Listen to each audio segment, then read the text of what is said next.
தனக்கு எதிரான அரசியல் சதியால் தான் ஆர்கே நகரில் இடைத்தேர்தல் நடத்த வேண்டிய நிலை ஏற்பட்டதாக முதல்வர் ஜெயலலிதா கூறினார். ஜூன் 27 இடைத்தேர்தல் நடக்க உள்ள ஆர்கே நகர் தொகுதியில் அதிமுக வேட்பாளர் முதல்வர் ஜெயலலிதா திங்களன்று மாலை பிரச்சாரத்தில் ஈடுபட்டார். தன் மீது தொடுக்கப்பட்ட வழக்கின் காரணமாக தன்னால் முதல்வர் பதவியில் தொடர முடியவில்லை என்றும் அந்த அரசியல் சதியின் காரணமாகவே ஆர்கே நகரில் இடைத்தேர்தல் நடத்த வேண்டிய சூழல் ஏற்பட்டதாகவும் அவர் கூறினார்.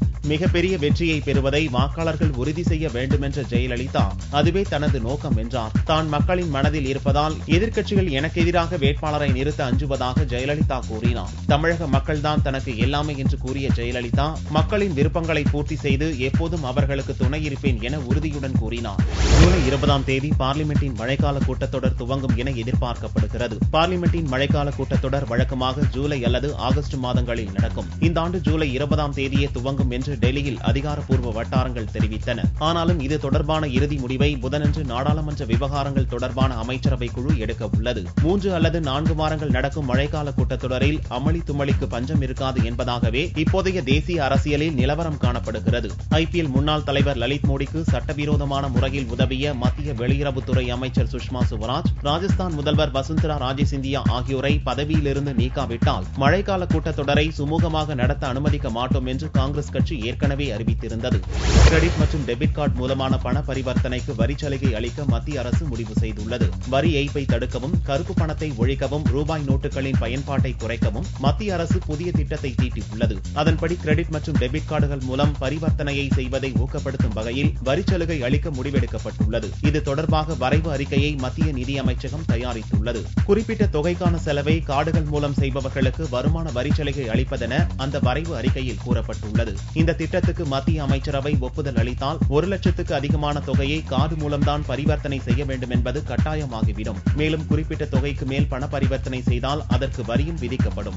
மத்திய அரசு பள்ளிகளில் யோகா கட்டாய பாடம் என்று மத்திய அமைச்சர் ஸ்மிருதி இரானி அறிவித்தார். யோகா ஆசிரியர்களின் 2 நாள் தேசிய மாநாடு டெல்லியில் நடந்தது. இம்மாநாட்டில் கலந்து கொண்ட மத்திய மனிதவள மேம்பாட்டுத்துறை அமைச்சர் ஸ்மிருதி இரானி மத்திய அரசின் பள்ளிகளில் 6ஆம் வகுப்பு முதல் 10ஆம் வகுப்பு வரை யோகா பாடம் கட்டாயமாக்கப்படும் என்றார். ஆசிரியர் பயிற்சி கல்லூரிகளிலும் யோகா பாடம் இடம்பெறும் என்று கூறினார்.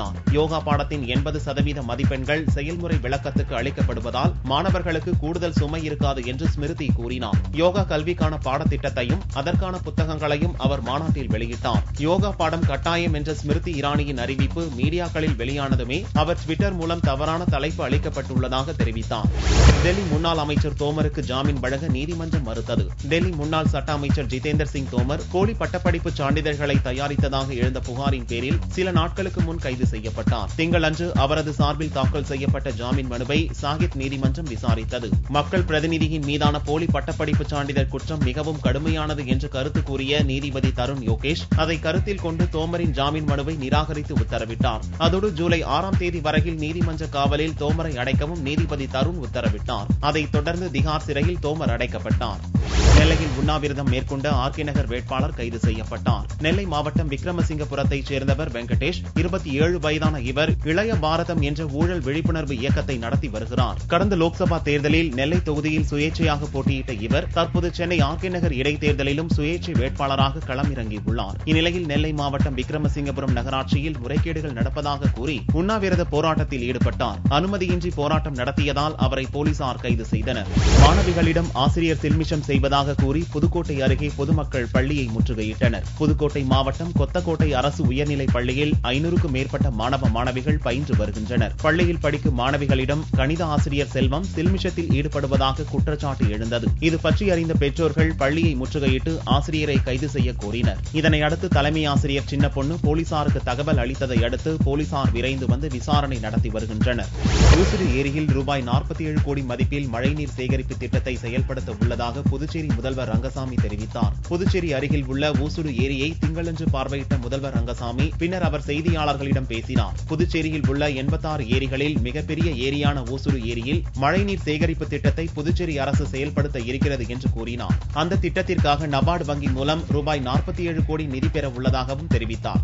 2வது திருமணம் செய்த மனைவியின் மூக்கை கடித்து துப்பினார் கணவர். மத்திய பிரதேச மாநிலம் சிவபுரியைச் சேர்ந்த சுசீலாவுக்கு 2 கணவன்மார்கள். முதல் கணவர் பண்டி ஜாதவ் சுசீலாவை தினமும் தினமும் அடித்து துன்புறுத்தியுள்ளார். இதனால் மனமுடைந்த சுசீலா ஜாதவை விட்டு சுசீலா பிரிந்து சென்றார். பின்னர் அசோக் என்பவரை காதலித்து இரண்டாவதாக திருமணம் செய்தார். சம்பவத்தன்று அசோக்குடன் மாஜி மனைவி சுசீலாவை பார்த்த ஜாதவ் ஆவேசமுற்றார். இருவரையும் மிருகத்தனமாக தாக்கினார். பிறகு சுசீலாவின் மூக்கை ஜாதவ் கடித்து குதறி உள்ளார். பலத்த காயத்துடன் அசோக் சுசீலா தம்பதியினர் மருத்துவமனையில் சேர்க்கப்பட்டுள்ளனர். மனைவியின் மூக்கை குதறிய ஜாதவை போலீசார் தேடுகின்றனர். புதுச்சேரியில் மீனவர் கூட்டுறவு சம்மேளனம் சார்பில் வேலைநிறுத்த போராட்டம் நடைபெற்றது. 5வது சம்பள கமிஷன் ஊதியத்தை குறைந்தபட்சம் 2012ஆம் ஆண்டு முதல் வழங்க வேண்டும், மீன்வளத்துறையில் காலியாக உள்ள பணியிடங்களை நிரப்ப வேண்டும் என்பன உள்ளிட்ட 5 அம்ச கோரிக்கைகளை வலியுறுத்தி போராட்டம் நடந்தது.